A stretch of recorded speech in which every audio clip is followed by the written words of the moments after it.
Chapter 21. I Find Misk.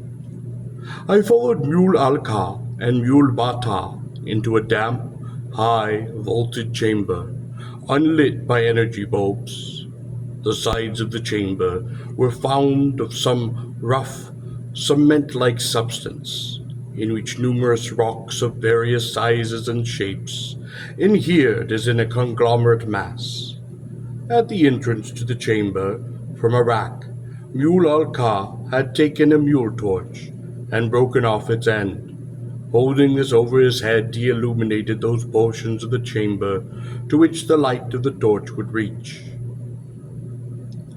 "This must be a very old portion of the nest," said Mule Alka. "Where is Misk?" I asked. "He is here somewhere," said Mule Bata, "or so we were told by Psalm." As far as I could tell, the chamber seemed empty. In impatience, I fingered the chain of the translator that I had the two mules pick up on the way to Misk's prison. I was not sure that Misk would have been allowed to retain his translator, and I wished to be able to communicate with him. My eyes drifted upward, and I froze for an instant, and then, scarcely moving, touched Mule Bata's arm. "Up there," I whispered. Mule Alka lifted the torch as high as he could, and clinging to the ceiling of the chamber were numerous dark, distended shapes, apparently priest-kings, but with abdomens swollen grotesquely. They did not move. I turned on the translator. "Misk," I said into it. Almost instantly, I recognized that familiar odor. There was a rustling among the dark, distended shapes that clung to the ceiling, but no response came from my translator. "He is not here," proposed Mule Alka.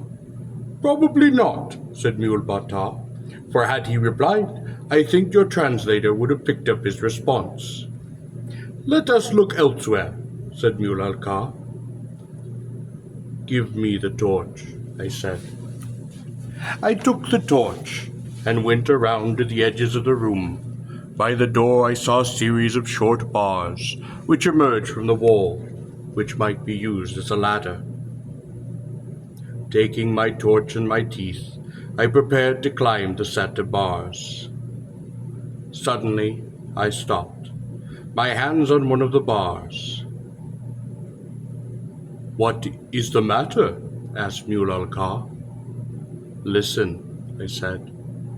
We listened carefully, and in the distance it seemed we heard, incredibly enough, the mournful singing of human voices, as though of many men, and the sound was as we determined by listening for a minute or two, gradually nearing. "Perhaps they are coming here," said Mule Alka. "We had better hide," said Mule Bata. I left the bars and led the two mules to the far side of the room. There I directed them to take cover, as well as they could, behind some of the conglomerate material which had crumbled from the wall and lay at its base. Grinding out the mule torch upon the stones, I crouched down with them, behind some of the debris, and together we watched the door. The singing grew louder. It was a sad song, mournful, slow, almost like a dirge-like chant. The words were an archaic Gurian, which I found very difficult to understand. On the surface, it is spoken by none but the members of the caste of initiates, who use it primarily in their numerous and complex rituals. As nearly as I could make out, the song, though sad, was a paean of some sort to the priest-kings, and mentioned the feasts of Tola and Gor. The refrain, almost constantly repeated, was something to the effect, "We have come for Gor.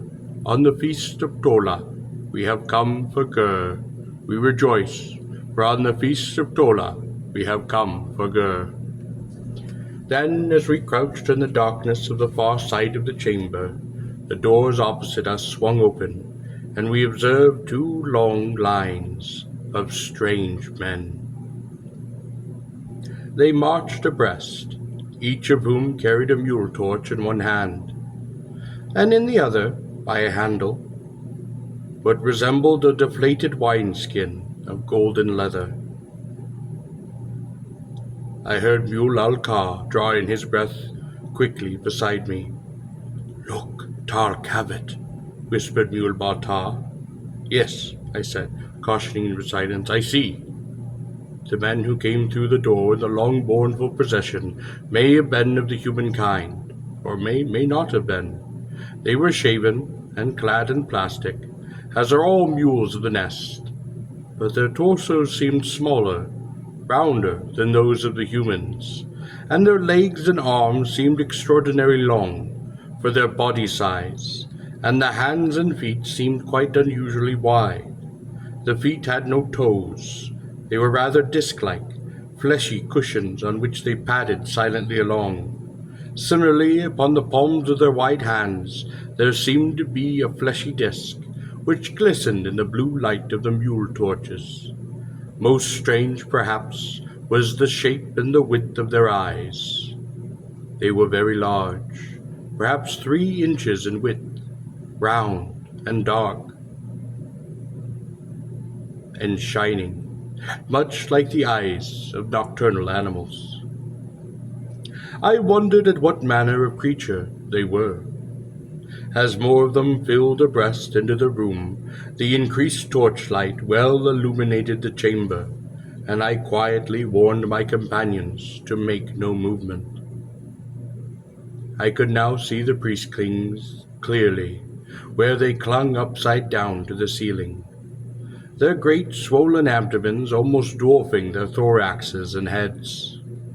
Then, to my amazement, one by one, the strange creatures, disdaining the bars near the door, began simply to pad up the almost vertical walls to the PriestKings, and astonishingly began to walk upside down upon the ceiling.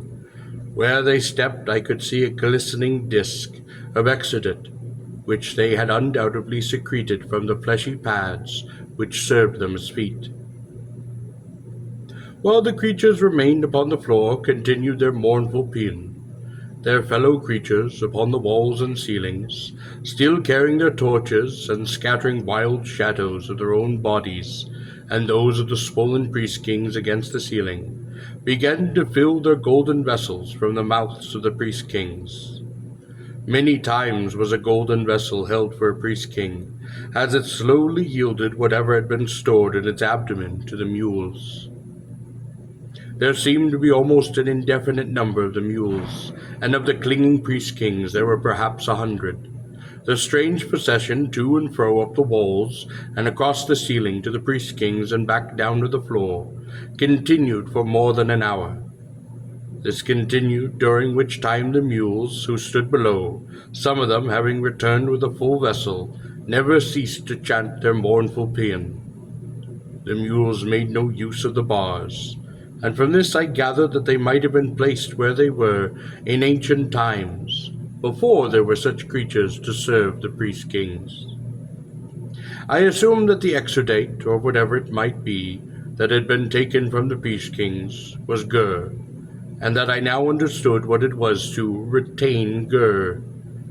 Finally, the last of the unusual mules stood below upon the stone flooring. And all this time not one of them had so much as glanced upon our direction.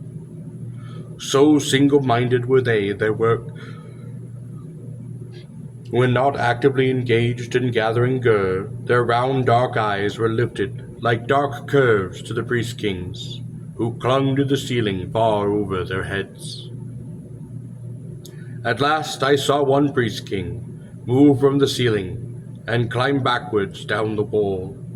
His abdomen, drained of Gor, was now normal, and he stalked regally to the door, moving on those light, feathery feet with the delicate steps of one of nature's masters. when their several mules flanked them on either side, still singing and holding their torches, and carrying their vessels, which now brimmed with a pale, milky substance, something like white diluted honey.